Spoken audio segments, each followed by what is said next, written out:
Okay, Ashley, this is video blog number 7, and it's Shark Tank week. And, well, of course, let's see, I'll just have my sketchbook because it's one of the biggest things. As you know, when we were working out, like, some of the ideas that were going to be worked on for the project, a few big things came out of that, and that was really helpful.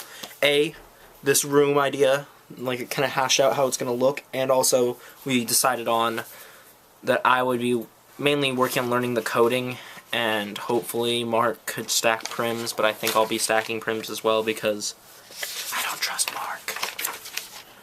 And then we came up, one of the big things that I've been still debating is whether or not the shoe needs to be right side up or upside down, and both ways. Or it could be in the sky and you can use a teleporter to get into it. Those are things I want to ask Joshua.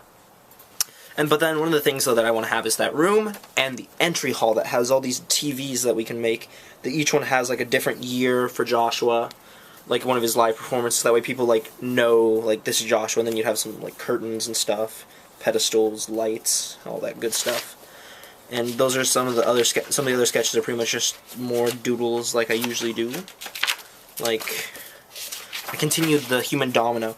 Now this human domino at the corner that's been going on throughout the whole book goes through the entire book now, on the back of every single page. And that's what I did in class one time.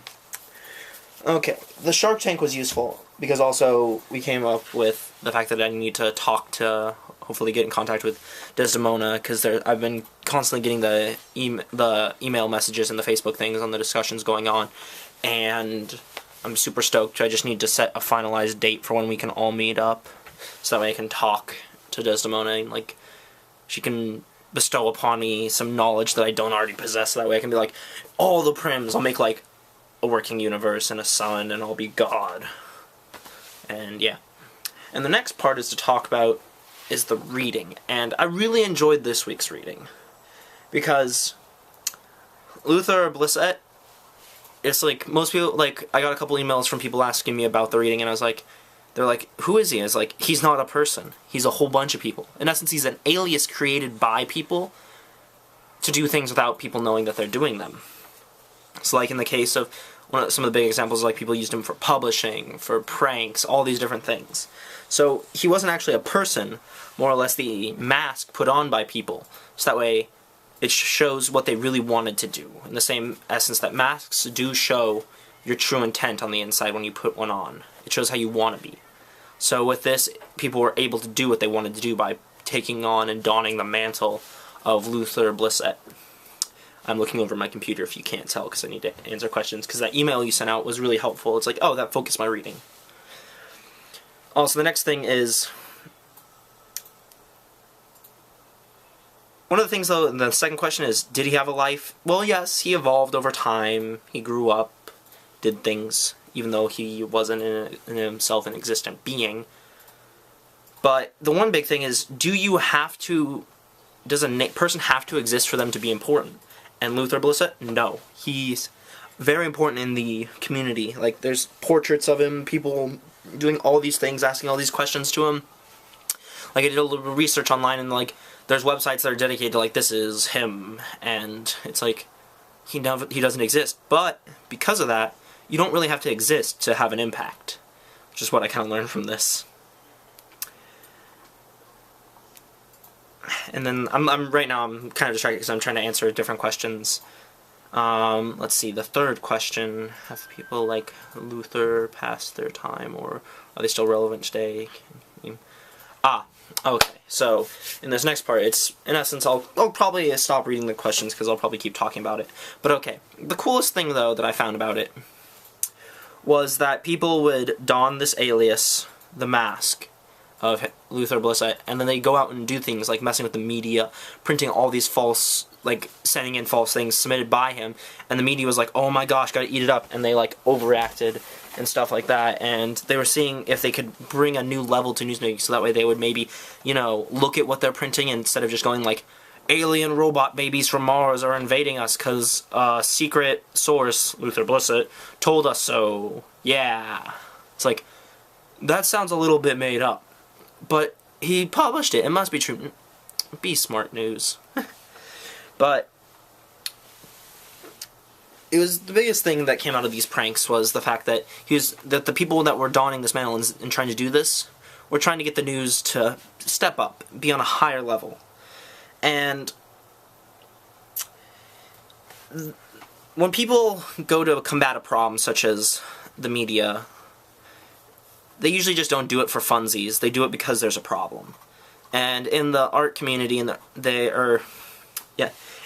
art community, media doesn't always cover artists the best, because like sometimes they're like, this vandal destroyed blah blah blah, when actually they just painted some stuff on a wall. It's like, what? They just painted a really good picture. Do you not see the whale there?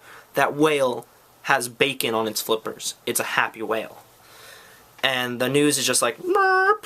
They don't care. And then another thing that just kind of stuck out to me is the fact that any person, even I could go out and say, I am Luther Blissett, and do stuff. And I think I'd be a lot more courageous than if I said, I'm Dakota Jones, because I'd be like, I'm Dakota Jones. Shh, it's not me, I'm not doing anything. But if I said, I'm Luther Blissett, I'd like don a cape and like go running through campus and being like, I'm Luther Blissett, superhero extraordinaire, combator of evil. And it'd be great. And just because the quote was really important by Cary Grant, it's better to leave a minute earlier, leaving people wanting more, rather than a minute too late when people are getting bored. Too true, too true. I completely agree with this, because if you sit around and over-explain things, like in a movie, or it's like, this is a 7-hour movie, they've explained to death everything, and they left no questions to the audience to maybe think about, it becomes a documentary, not a movie, not something entertaining. It becomes something droll. It's like with a lecture, if a teacher becomes too thorough, like, and they eat up all the time, you stop paying attention. But if you have to think about it like, oh, what's that? And you start asking questions, things become better. So, in essence, it's like, with Luther Blissett, in this quote, it's better to leave people wanting the question instead of, like, giving you all the, like, telling everyone, hey, Arthur Blissett is not a real person. We're just using it as a mask, so that way we can do things without the fear of things coming back to bite us, / giving us courage to be able to do these things. And then it's also the quote itself is talking about a lot of I look at it as the business world. It's, you can be too thorough and kill a deal, or you can be just thorough enough, making them think, I want to talk to this guy afterwards. And if he talks to you, you can actually, like, point out things to him, and you can really get to, like, sink a deal and actually get to know the person you're going to be working with.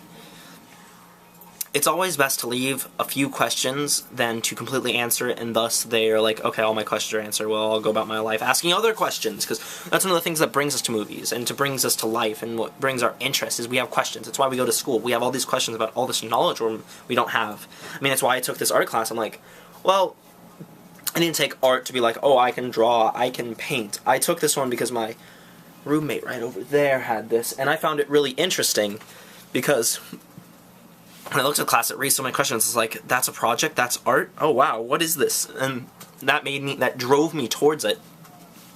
So by leaving questions with the Luther Blissett, people start asking questions and digging into it themselves, making them have to answer them, and thus they become more well-informed. And yeah. And because, as you saw earlier, I had the sketches included in this video, so Ashley, this video is my sketches plus my project Shark Tank plus the reading. I figured instead of having to load 2 videos, you could load just one, I can count, 1 video, and make it all that much simpler. And I hope you have a good Sunday late night / Monday grading this.